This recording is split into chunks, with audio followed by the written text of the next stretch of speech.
You're listening to The Gathering, a podcast for artists and creatives from Arts Lancashire. I'm Alex O'Toole and this is episode 1 of series 2. This season is all about remaking and remodelling the role and work of artists and creatives in a COVID world and the practicalities of creating and delivering at a distance. We talk about working within the new restrictions, where the opportunities are, how to rip up the rulebook, and why it's more important than ever to ensure that our artistic practice, our places and spaces, and opportunities to make and participate are consistently inclusive and representative. For this episode, I'm joined by Tina Redford, Artistic Director at Left Coast, an Arts Council England Creative People and Places project in Blackpool and Wyre, and Paul Hartley, Director of In Situ, a national portfolio organisation based in Pendle in East Lancashire. Tina and Paul work on a hyper-local level, embedding arts and culture deep within their respective communities. Their work is vital and enriching, helping to make both small shifts and profound changes. Yet the pandemic has given them no option but to rethink how they create and share cultural experiences with the people on their doorsteps. In today's episode, we talk about how COVID-19 has impacted on their delivery and the communities they work with. We consider more deeply how to access those who can't access the internet. We discuss what's worked and what hasn't, and debate what the future might hold for socially engaged arts. I'm Tina Redford. I'm the Artistic Director of Left Coast, and we're a small arts organisation that works across Blackpool and Wyre. We're mainly funded by Arts Council England as a Creative People and Places programme, but we do get some money from the National Community Lottery Fund as well. And what that means is that we make work about people and place. So all of our work is co-created or co-curated with people at Blackpool and Wyre. I'm Paul. I'm a founder director of In Situ, a company I started with two artist friends nearly 9 years ago. We describe ourselves as an embedded organisation, and that's just something the way that we talk about being here in Pendle, which is part of East Lancashire, or Far East Lancashire as we like to call sometimes. I mean, initially we were described as an artist-led organisation. It's more complex than that now, but we are passionate about putting artists in collaboration, in conversation with communities in Pendle, and our work is about responding to Pendle as a place in a variety of different ways, through cohesion, intercultural activity, environment work, or anything that is key to helping to make this place thrive. Today we're talking about the work of Left Coast and the work of In Situ and your experiences over lockdown and as we head into autumn under enhanced restrictions. But I thought it might be a good idea for first to give you a bit of context to the world that we're all now living and working in, and offer up a few facts about how access to the internet affects our ability to participate with so much of life today. So in August, the Office for National Statistics published their latest annual internet access report for 2020. And it revealed that in January and February, 96% of households in Great Britain, and that equates to 26.7 million people, had internet access. In Lancashire and South Cumbria, that number of households with internet access reduced to 86%, or 1.4 million people. And that means that there were 300,000 people in Lancashire and South Cumbria who did not have internet access when COVID hit and when the country went into lockdown. And then the government adopted a digital first strategy for its communication around coronavirus. So those who did have the internet started to use it more. And Ofcom reported that in June 2020, adults were spending a record 4 hours a day online on average. So UK adults were now spending more than a quarter of their waking day online, and were using services like TikTok and Zoom, which were seeing unprecedented growth. And between January and April, Zoom grew by 2,000%. And I think that will have gone up much more by now. So that are some crazy figures. So what if you're one of the ones who doesn't have access to the internet, or who has access but doesn't know how to use the tools, or doesn't have enough data or enough bandwidth? So that's really the context for our conversation today. But I thought before we sort of dived into that, I wonder if you could just both talk a little bit about the communities that you work with and how you've traditionally worked with them prior to lockdown. So community groups that we work with are the tenants on the estates of our core partners. So a lot of the time we're working on Horside and Mearside in Blackpool and on Flake Fleet in Wyre. So what's really great about that is that we're able to have artists in residence as well on those social housing estates. So we can do some really intimate work where the artists are absolutely tenants first because they're living there. But obviously they can be on the ground and in the neighbourhoods listening to people's concerns, but also exploring that environment with their neighbours and having quite good fun on projects, whether they're green projects or whether they're making projects. So that works really small and intimate. And before COVID, we did a lot of Tada because it is Blackpool. So we would engage with communities to be part of festivals or large scale performances. But obviously we've really had to rethink what we do, not just during COVID, but from now on, because I think, you know, it's going to be a long time before we can be doing Tram Sunday again and being part of a festival that's got 60,000 people in it. Yeah, definitely. What about you, Paul? Well, I mean, similar to Tina in some ways. I mean, when we first started In Situ, it was kind of a response to kind of the idea that there wasn't a lot of activity going on. We're seen as an area that there's not a lot of activity going on. And historically, artists were tended to be the last people to be brought into a conversation. And we very simply wanted to flip it on its head and choose to work where we live as well. So for us, it was about that same sort of thing. It was very conversational based. It was artists being out and about, very visible. We were one of the first, I think, organisations in Lancashire where we were guinea pigs with this idea that an arts organisation could be based in a library. We were given free space in the local library at Brayfield, and we just created space for artists to kind of be in and around those communities, being out, doing interesting things, talking to people.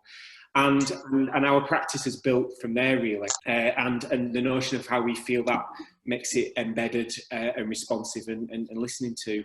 And over time, allowing that process to happen has then just created all these different avenues that we've gone down in particular areas like environment, or now, you know, having our own space within part of a huge mill development, was using a mill when it was empty, you know, which is an important part of the community. So in that responsive way, we've worked with a wide range of people from different backgrounds. Pendle is an interesting place to work. So Pendle is kind of its local authority boundary, but actually it's made up of small urban and rural towns, and in some respects Pendle doesn't necessarily exist for people. They're either from Brayfield, Nelson or Colne, and then you've got some very beautiful villages outside around our main feature, which is Pendle Hill. But in terms of Nelson and Brayfield, you know, we have communities of mainly Pakistani heritage, which is like 41%. So it's kind of been a really interesting journey working with communities from those two different backgrounds, I guess, you know, Indigenous, white, as well as the Asian community, and finding ways of which the work that we do is relevant for those communities. And that's been a really fascinating journey, of which we're still on that journey, but feel like we have some very strong connections and ways that we can engage with those different communities. How's your work changed as a result of COVID and lockdown? And what do you think you'll do going into the autumn under these enhanced restrictions? Because parts of Pendle are under more extreme measures, aren't they? Yes, I mean, yeah, unfortunately, we're one of those places that's at one point was the highest in the country as well. So we ended up with the cameras being here and stuff like that. I mean, I think the whole process of what we've all gone through in this thing, for us as an organisation, and sometimes I can only talk about it personally, really, because I'm still sort of living here now. The majority of our team sort of travel in a little bit. I mean, some of them are East Lancashire, but Todmorden.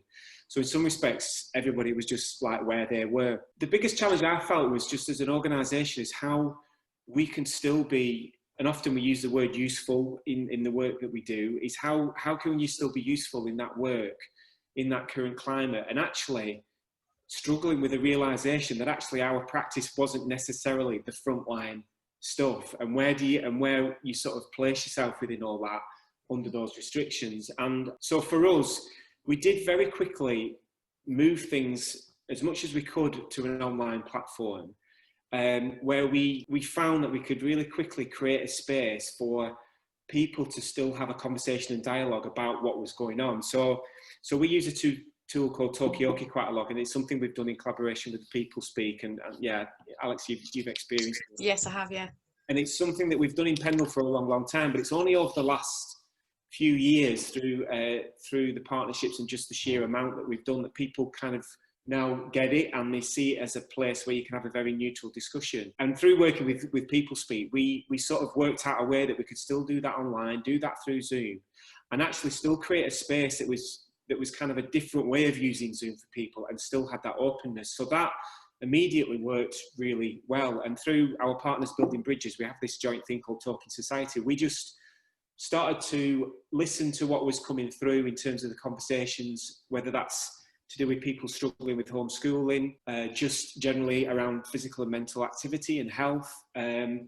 We did a fascinating conversation, which was something we already had programmed in with the local hospice around the death and dying week that there normally is. We decided that we still wanted to go ahead with that, and obviously reframed it around that. And it was an incredible discussion about what people were going through. We had this hearse driver for the local mosque, and the things that he was doing to help people say goodbye to their loved ones by driving around to different houses so you could still do all that. But that space allowed that to be kind of brought out a little bit more, that people were doing it, and through streaming it, through Facebook, all that sort of stuff. So that was something that seemed to work very quickly online. Now in some of the challenges around digital, which we'll probably get onto, it wasn't a perfect scenario, but it did create a space where it felt like we could still be useful in the way that we could, because we had that key, almost bread and butter element of how we work, which is the face-to-face. It's the conversation, it's the relationship taken away immediately. But that was one thing that we felt immediately happened. And then, with young people who some were engaging online, but a lot just didn't want to do that. We very early on sent home packs of things that they could be creative with at home as a way to respond, and not knowing exactly what their situation was at home for some of them, and some of them knew a little bit more as well. So those were sort of some early things that we did very, very quickly. I think that's really interesting, that sort of sense of, do we need to be frontline, and how can we be more frontline in our working? I think a lot of people felt like that. What can we do? What can we do? Was that the same for you, Tina? Because you did do some very frontline stuff as well, didn't you? Yeah, well, obviously, our programme, because we've got artists in residence, is that we are completely embedded in those two neighbourhoods that we work in. One of our artists is a costume designer, Gillian, who's over in Flake Fleet. So she started up a scrub hub. So she raised just under £5,000. She made approximately 400 scrubs. She engaged 30 sewers, and this was for a sample of 216 people. And the reason that I want to talk about that statistically is so you understand the size of it, because I think what COVID did for people is people were really desperate for a purpose during it. They wanted to be helpful, they wanted to be useful, and actually people still wanted to be sociable. And I think what the Scrub Hub became was just this little microcosm of society at the time, where, it was fantastic. It was like an operation where people were volunteering because they wanted to be van drivers and they wanted to drive the patterns around or pick the material up. And then there were people who wanted to sew, but their sewing skills weren't good enough to make the scrubs. So then they said, well, it's okay, we'll make the scrub bags, or we'll create labels. I guess the role that Left Coast could play, we always get to do the straight bit, is we could just help the communication of it and the logistics of it, so that actually this wonderful kind of almost like Dunkirk spirit could kind of thrive at that time. So that felt really great. And then on the other estate, Mark, who's naturally a storyteller, switched his practice and was doing a lot of gardening projects and giving seeds to people and doing beautifully illustrated sort of instructions that had to be put carefully in plastic bags and sanitized to people about how to grow whilst they were in COVID. Because again, I think the need to kind of nurture and just be kind of to do something different in that time was really important for people. And what we're hoping is that we can kind of obviously build on those relationships that we've created with people. Because I would say, whilst as an organisation we're thinking, well, we're going to do digitally, online. actually the work itself translated into being about making and creating and nurturing, and it was super analog. You know, just using the technology to hold the projects together. I mean, it sounds like you both provided some like really needed outlets for that purpose and for people to feel purposeful, but also just share and get involved. Was there any difference in the ages and the demographics of the people that connected to those activities? Were you finding it was mainly older people, or how did the younger people engage with the stuff that you were doing originally? I mean, we struggled really, young people engaging on a digital platform. I mean, you know, shouldn't have been doing, but they were already meeting the mates out and about still in places and around where we are. And so the idea for them to then come onto line to meet the mates, even though some of them wanted to come and see us, it just didn't work as a space. And we had a small group for a regular period of time until we had to make some decisions about some furlough things. And that was very useful for them. And it was very, you know, just having that touch point for those particular young people was really important. But generally, it's been a challenge. And we've had that in Pendle, because we're part of this kind of youth forum of organisations that work with young people. A lot of people struggle with that generally around working with young people. Had they tried stuff online? Did you try something and it just didn't gel?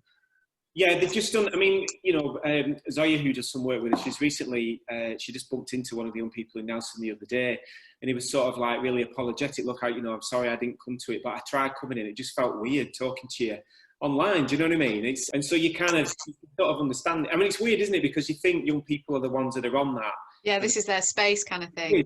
But I think they operate in that space in their own way. And as soon as you try and mingle that into as soon as you try organised fun, they don't like it, do they? No. It's hard, isn't it? You know.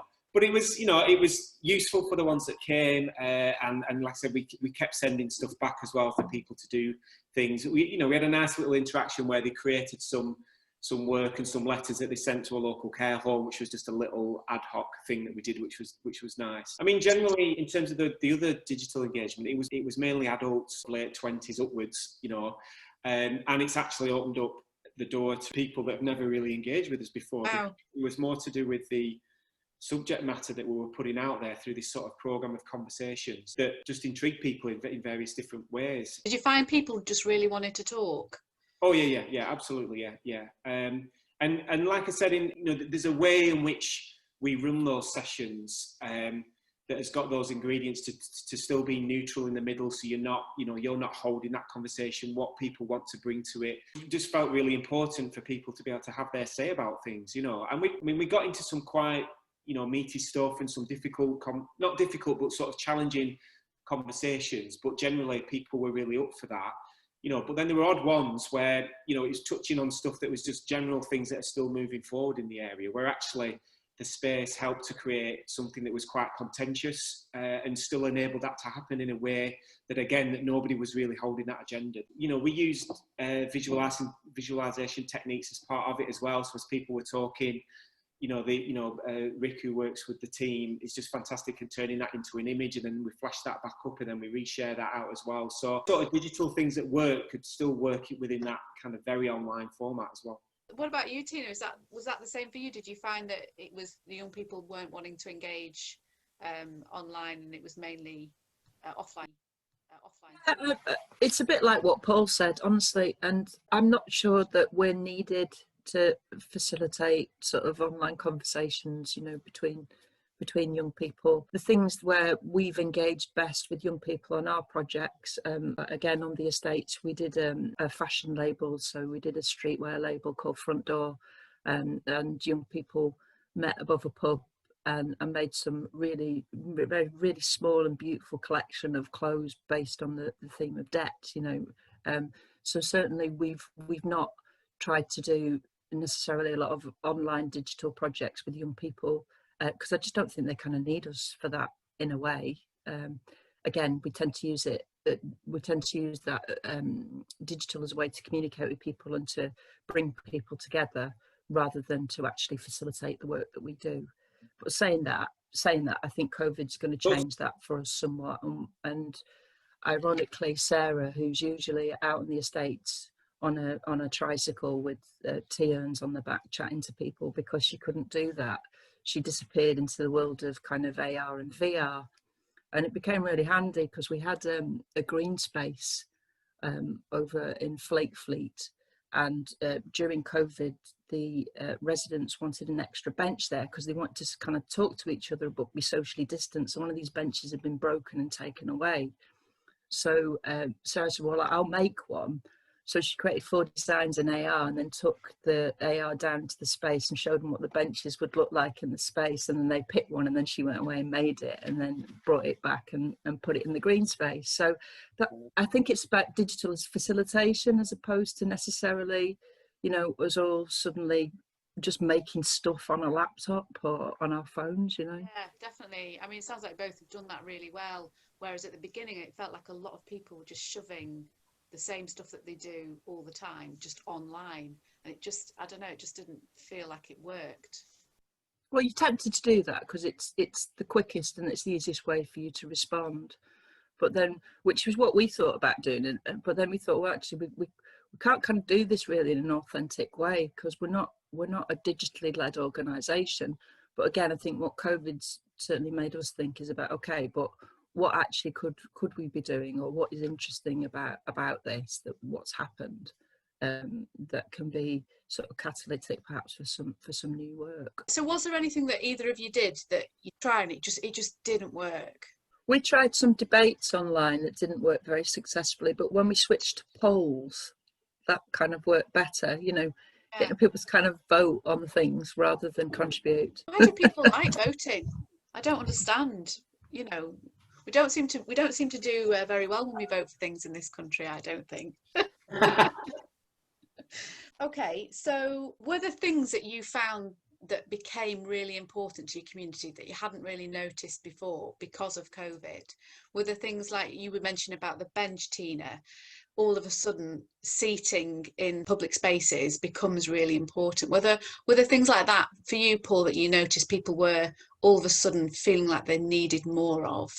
I don't know. I mean, I think sometimes the feedback that we got from whatever we did out there, whether it's through those conversations, was just the fact it was helping people to connect around things that they were struggling with themselves and knowing that someone else was having the same struggle. So even like the home schooling conversation where we had, again, it's that range of people within the conversation as well. So we've got like a couple of head teachers or a teacher, some parents, you know what I mean?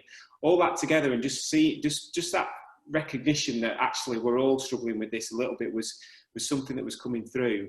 I think for us, where things started shifted a bit was obviously as things started to ease, and then over the last sort of month or 6 weeks or so, where we've ended up in this situation in Pendle, was we knew that there had to be a grassroots approach to trying to support how we could talk to people about what was going on, because there's been a lot of confusion. There's still a lot of kind of anger over that situation, but also there's a lot of stuff. I mean, I'm sure it's probably the same within your communities, Tina, but there's a lot of things around the conspiracy theory stuff. And I don't know if it's particular to particular communities like the Asian community, whatever, but there is a history of how stuff is communicated and things are shared about various different things, and trying to kind of play a part within all that to try and try and give it space, to turn things into a positive, to try and get some messages out there that we have to try and address this, was something that we knew the only way we could do that is by trying to get back to some face-to-face work. And that's what we kind of ended up pushing ourselves into, trying to, find a way to do it safely, all that sort of stuff, and just be then back out and about on the streets like we've normally done, in the past, as quickly as possible, really. Because you've done something recently where you printed T-shirts, didn't you, to help to remind people about washing their hands and wearing their masks and things like that, to be more visible. Well, yeah, I mean, it was partly because a lot of the stuff that was coming through the systems that were kicked into place through public health, the county, the local authority, we're all very, it's all the rules that they have to, you've got to get that across, but it was all just being very blasted out there. And we just felt like if there was another way of just presenting those rules, then it just enables that conversation to happen, that kind of just that interaction. And then, basically, like I said, I don't think it's massively creative in any way, but just giving out, we've just literally been giving out free T-shirts and free masks that have got these kind of 4 versions of the logos on, of the messages on. So, you know, are we 2 meters apart? Yeah, I saw them. They look really good. Yeah. Face mask got it covered. And what was the respect the bubble, which has been a popular one. Yeah. And we were sort of like, you know, is this going to work? Are people going to want to wear t-shirts like that? But weirdly, they've become like this kind of statement, and you're now seeing people out and about wearing these t-shirts. Oh, really? That's awesome. And the masks as part of it. But you know, that was just to support a grassroots approach to you know, the council slogan was "Let's do it for Pendle." It was like this kind of like collective effort to try and not get ourselves in a lockdown scenario. However, because then, you know, further measures were put in place, it resulted in a lot of backlash, and you know, local organisations received some of that backlash, because then we've been partly front facing of all that thing and encouraging people to get tested whether you've got symptoms or not and all that sort of stuff. And even though that's all happened, the government still stepped in, and so that created another layer of confusion. So that's some of the challenges and the tensions about where you then play a part within all that, and that's been really interesting to navigate at this time, you know, with the current situation. Yeah, I mean, I can't actually imagine like what you've been dealing with over there with all those different stresses and pressures on how you deliver and how people engage with you. Do you feel like, as a result of everything that's happened, that your participation levels and your engagement levels have changed in any way? I mean, I think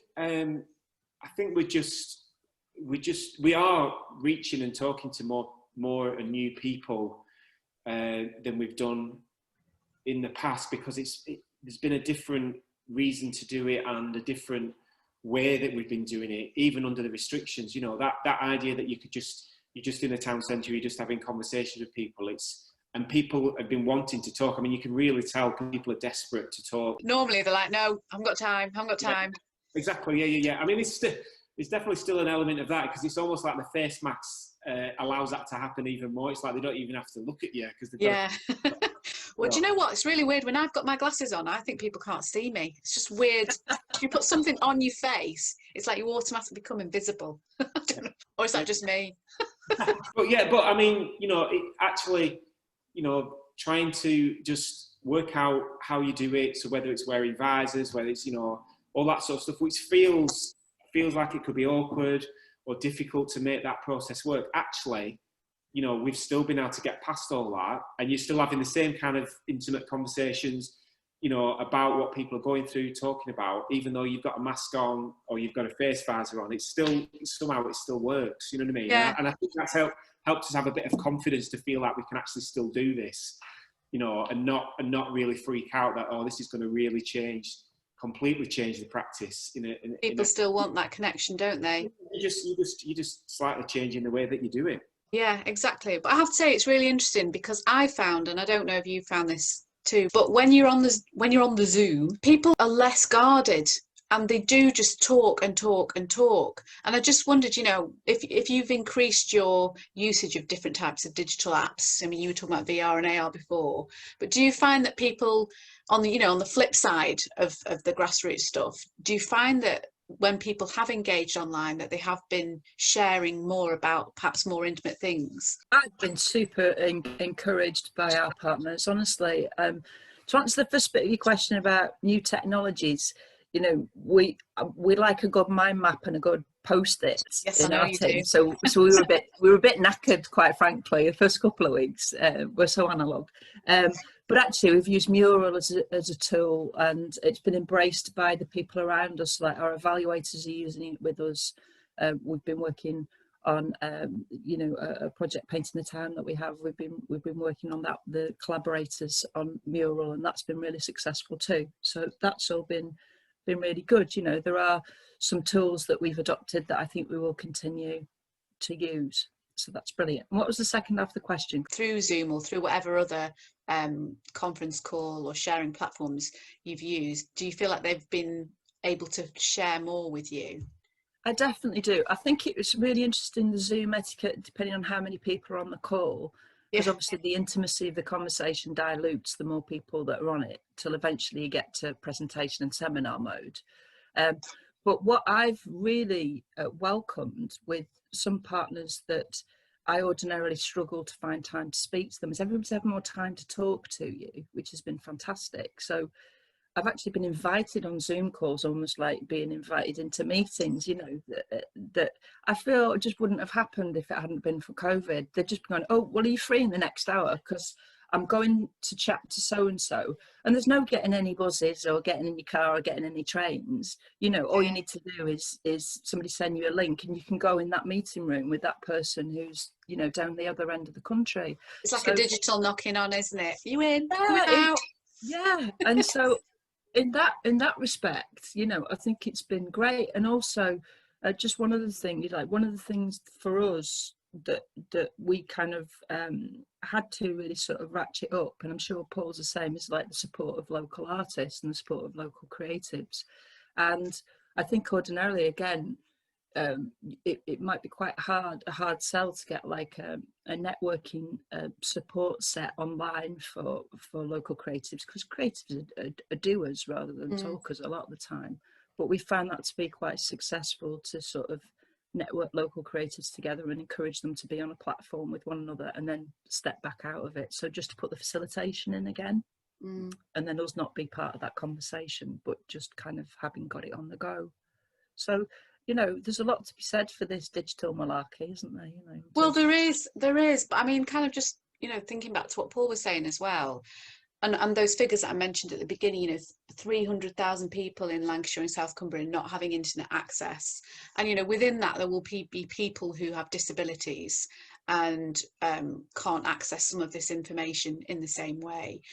With that in mind, how important do you think it is for there to be some digital inclusivity, so that people can still engage in the arts? Do you think that we've just got to get past that and just carry on giving as much face-to-face as you can? Or do you think that you're going to think about building in more inclusivity in the digital tools that you're using? I think definitely trying to find some kind of balance between the two is something that we're trying to explore. I mean, just, you know, echoing what Tina said, I think much more as an organisation, I think the digital tools have been much more useful for how we've been effective. I mean, to be honest, the way the team has worked over the time and how efficient we've been by using things like Zoom for ourselves has definitely stepped up the ability to do the work that we're doing.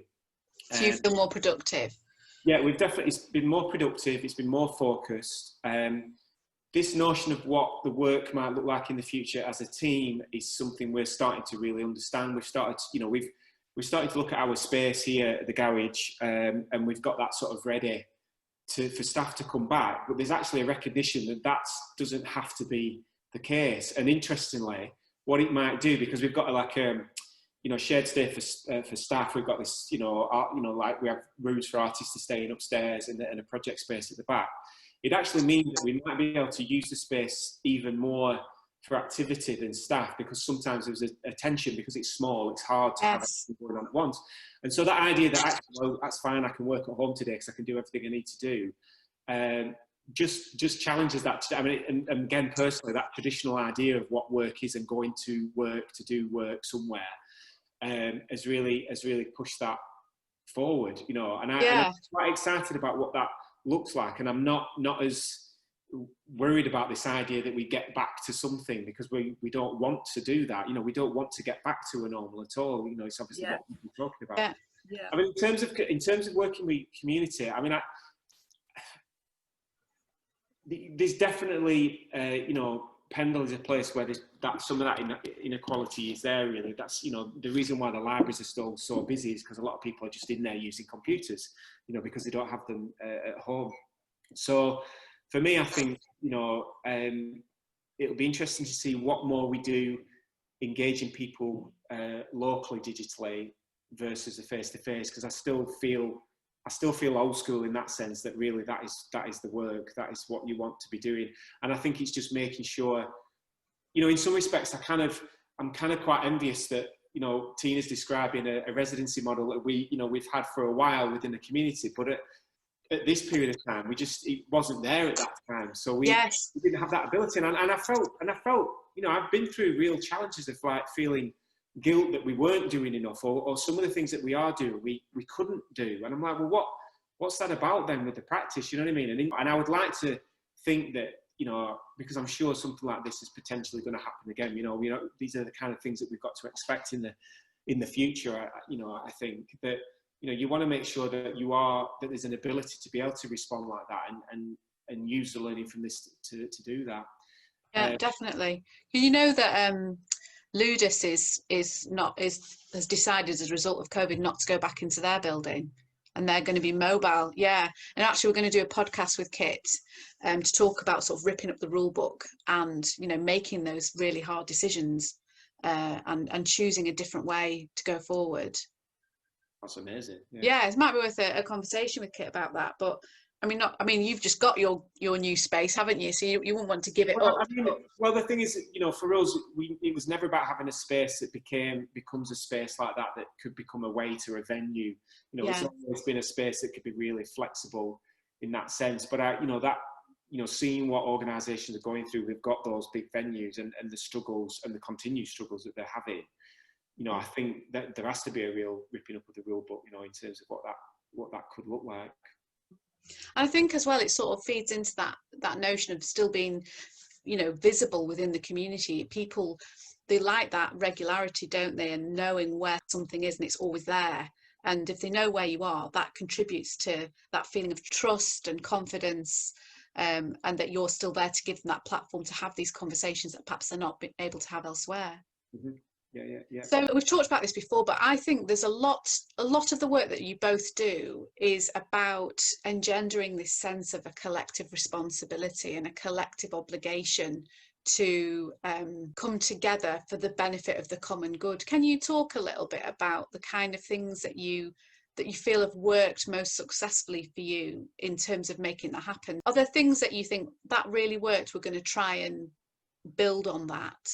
Hard, isn't it? Because you can't have models in some ways, because it's like you do stuff with people, and from the stuff the things emerge that need to emerge, the conversations that happen, and then the things that like people want to talk about or are really bothering them kind of come to the fore. And also sometimes, you know, this work's really playful. I think it's really important to sort of bear in mind that even in COVID, you know, just look at the global response. You know, people kind of took the piss out of it, but they really derided what was happening and embraced the situation and almost kind of celebrated it with humour to really sort of counteract that real kind of how much fear there was around for us all at the beginning of the pandemic, because we did not know what this was, and it was frightening, you know. So it's that thing of, I think, you know, for us, it's just being catalytic, just doing things with people, you know, finding activities, playing with people, giving them tools, facilitating stuff, and then seeing what comes out of that that's important. But there are things that drive us. I would say to you, my business plan has changed radically in terms of what we're going to do, but it hasn't changed radically in terms of what our mission is and what we always set out to do as an organisation, you know. So we'll continue to make work with people that hopefully means that it brings people together and reduces their isolation, that we celebrate Blackpool and Wyre so that they are great places for people to live in, despite what the media might say about them, and that we give people the agency, particularly with the housing associations, to ask for the things that they want for to improve the state of their lives, you know. And I don't want to come across as noble or pious in that, but those things will not change because they're our mission and our business plan. The how and what will change, because I think through COVID, like Paul says, we will absolutely advocate for the value of residencies. And that's about going back to funds and going, this is not about big numbers. This is really intimate, meaningful, deep work. And we feel that we want to do more of that, because particularly as Paul says, if the COVID conditions continue, I feel completely happy that I need to take festivals out of my business plan and I need to take events out of my business plan. So it is about also recognising where the value of the work is and talking to the funders about, you know, just doing more work that actually stands that chance of having the greatest impact. and continue asking yourself, so what, it's not why we're doing this, we know why we're doing it, but so what difference does it make? And I think you know, post COVID, that we were back in work this week in the office, that's the thing that we did. You know, we got the flip chart paper out, but we did say, so what, like what how does this change what we do, and how can we get better at the things that have worked and lose the things that don't work? So it's been a loss and a gain experience, and let's talk about what we've lost personally and professionally and what we've gained personally and professionally from going through this experience. So yeah, I think that's where we are. It sounds like you're both sort of looking at redesigning your process, almost in correlation with the mood and the conversations as COVID continues. How has that changed the conversations and the way that you have responded?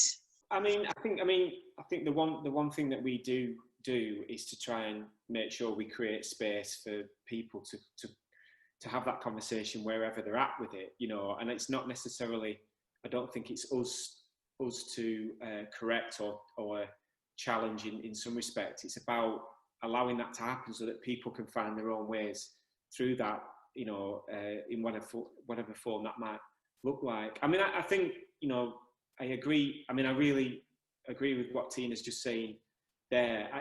The biggest thing for me, and I wanted to touch upon, because we ended up actually doing a lot of support for artists as well, locally, because, you know, as you know, immediately, you know, a lot of artists were just getting work cancelled and cut. Yeah. And we intentionally, you know, didn't do that with our artists. We found a way to keep them contracted and to kind of postpone, but also keep drip feeding money through, and got a lot of, you know, support for that. But there was a lot of artists that weren't having that experience, and we had a funding session already planned, which would have happened just after lockdown. So we continued with that, and, you know, we got our accountant came and did a session with them just about, you know, working out what they need to do for self-employment.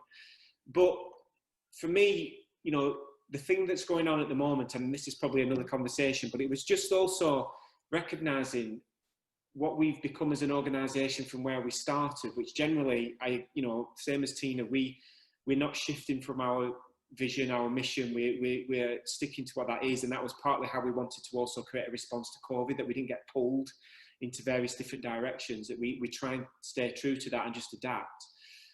But actually, I think for me, it really showed some of the inequalities within our sector that I was wrestling with and struggling with, in terms of how we're also developing as an organisation. And, you know, and we're very, I mean, I say lucky, but I know we did work hard to get an NPO status, but, you know, we've been fine. You know, we haven't been financially affected by it, you know, and in some respects we've benefited from it. And it was really difficult to wrestle with that, knowing that some organisations were struggling, some artists were just suddenly getting work cancelled. And who's responsible for that? Because it's not just the Arts Council either. You know, it's like, and I was really, that notion of like the importance of having artists being out there to do the important work. Because I know we don't work traditionally in that sense. I mean, we've got traditional roles and we always wrestle with that. You know, we're a small team, so we can be very flexible. But still, we have created a structure that needs to be supported so far before then you work with artists. And that for me doesn't feel comfortable again. You know, we have to somehow get back to how we worked originally. So there's a real balance of that, so that we are supporting those artists, that, you know, one doesn't exist without the other. And I really think that the situation has highlighted that in a lot of ways, of where that money is spent and who's getting it, you know, to a degree that I want to find comfort with again, that we have a good balance with that the sector is nurtured, you know, even more so at the moment. Yeah, it's a big discussion, and you know, maybe we'll do something separate about that, because I do think that's a big discussion, and it has been really quite upsetting to see colleagues just really, some people have just got on with it and other people have just really floundered, you know, mentally as well, and it's you know, it's been hard. And we can't forget that all our artists in Lancashire are part of our communities. Most of the people that are working with these communities also are part of these communities. So yeah, it's been really difficult. Would you say that's been one of the biggest learnings for you then, in terms of what's come out of COVID? I mean, I think, how digital tools have helped us be much more efficient as an organisation is massive. I think, as Tina's mentioned, we are also going into a process of reviewing the business plan, and like I say, although the meat of it won't change, I think how we approach things and remind ourselves why we started what we're doing, and what elements of those need to come back or stay again is really important for us. And I think it is that supporting of the sector locally that I think we've always contributed to that, whether that's through young people, graduates, or just artists coming through. I think how we can really genuinely do that in Pendle and across East Lancashire, I think we've got to crack that, because that will help us in the future when something like this happens again. There will be an amazing infrastructure of an approach that can help everybody get through those things and wrestle with the challenges that we continue to look at, whether it's through a pandemic or whether it's just the future of our high streets. I mean, we're moving into some new bits of work around town deal funding, having a presence in the town centre again, all that sort of work. And I think it just, we need some really great, strong practitioners to do that well. That is, and as Tina said, and again, this has always been integral to our work, it also highlights the importance of the small, quiet, intimate, slow burning stuff that is the bedrock of what we do. And I think we still struggle to really justify, because they want the showy stuff still. They want the big, the stuff. Yeah. And I hope that it just really emphasises the importance of organisations and artists that do that work in places like this that still need much more resource and funding to do it as well as they can. Yeah, 100%. I do think that Lancashire is really leading the way on that kind of stuff. And there's so much more that we could showcase and celebrate about the way that so many of our arts organisations work embedded into the communities. So what about you, Tina? What were the things that you feel that you've kind of have been sort of light bulb moments or real shifts for you? I also suffered from, I've got funding guilt at the beginning of COVID. And I think, there it's just a responsibility to kind of, you have a responsibility then to kind of share as much as you can of your resource and your skills and your expertise and your teams with as many other people or organisations as you can.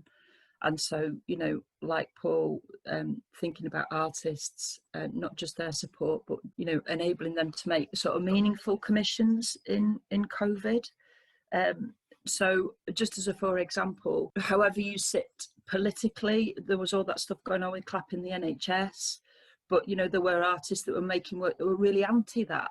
During COVID, to kind of say there's some really interesting things happening here in terms of our NHS that actually, we can just kind of whitewash all the fact that there's been no investment in it for such a long time, and we'll all stand outside and clap, and so there was artists making work at the time that were not going with that narrative, which I think was really, really important. So it is just about thinking, okay, we are in a position of privilege at this time. What can we best do with the resource we've got? And I'm not trying to get a halo, I'm just trying to say that helping people with arts applications and rescue funding, a bit like Paul with the advice about furlough. It's just making sure that you try to do that as much as you can. We're sat in Art B&B, that's our office at the minute now, an art hotel in Blackpool. It opened last December, and then COVID happened, so quite a lot of the work that we were actually doing also was trying to save our building. It's not our business, it's not our property, but we feel it's an asset for Blackpool. So obviously just helping places stay open that we feel are culturally relevant, to the work that we do and the place where we work, What do you think then, going forward and knowing what you know now and having been through the last sort of 6 months, what's the main thing that you think is going to change, if anything, about the way that you do your work or the type of creativity that you practice going forward? We had a massive conversation yesterday in the office just about co-creation, and it is that thing of, we have been doing that, we do that, but we're going to do more of it. We just need to sweat more of the small stuff, I think, is what we need to do. So I think more intimate work is the way to go. What about you, Paul? Yeah, I mean, I think in essence, it's kind of getting back to some of the early stuff that got us going. And we've just sort of released a series of residencies, and we've got some more to come on that, where we've made this decision to open up some space for artists to come and work here again, with very, very open responses to it, which is about just testing some things out again and work together, rather than for us to try and work it out and then bring artists into something to actually, we need to be doing this together. And that's what is the success. And we're interested over the next 6 months to reinvest some money from a developing associate model that we've got into just giving some artists some time and space. Also, we've developed a new partnership with a lady who's got a local farm, and she's just like desperate for artists to engage with that. She said, look, I can put up 6 artists, and we're just going to fund something. And again, it's just remembering that if you trust the process, put the ingredients in, what will come out of it will help us get through it. And it'll invest in artists, have that time to do it, because it's quite hard for them to get paid to get that time. So we're excited about what that might bring us as part of our business plan review, but just generally what that can do in the area. That's really interesting. I mean, I definitely noticed a trend where for a long time it just felt like it was arts organisations or commissioners commissioning the artists and almost sort of saying, we want you to do this and it needs to look like this, which takes the creativity and the art out of it a little bit, because you've got people who aren't artists or creatives making those creative decisions and creating those creative cues. But this, it sounds like you're sort of going back to a much more collaborative and co-creative way of working, which I really think is going to be beneficial in the long run, not just to communities, but to the development of the arts sector in Lancashire. It just need rethinking, and if things need rethinking, artists are in a really good position to kind of do that. There is there's a wisdom, isn't there, in just changing perspectives and reframing things, and artists are just terrific at doing that. And we tried to bring the ones that we brought together online into the space, into the hotel, and we just kind of organised that, because there was 5 local artists and 5 national artists, and then of course we've got a second wave of this virus and we can't do it. We wanted to bring those artists contribute to our residencies and talk about where those residencies can go. So rather than us doing that as a strategic sort of team, or as a board, actually asking artists where they think that programme needs to go. But it's just the bringing of people together is the thing actually that we constantly need to keep rethinking, because we can't do it the way we've always done it. I think it is about how, for us anyway, how do we get to the participation bit of things a little bit quicker, because we've been all about the engagement, because Arts Council is about people who don't engage with this. So it's all about making sure that they know art is here, but actually it's more about now what does the art change, and what conversations can the art precipitate that we wouldn't ordinarily have. But I think we've had a really interesting conversation. I've loved learning about what you've been doing and how you're thinking you might go forward. So thank you very much. Thanks for listening to The Gathering. If you like this episode, let us know in the reviews, and don't forget to share it with your friends. For show notes, links to all the organisations and initiatives mentioned in this episode, and much more, head over to www.artslancashire.org.uk/thegathering.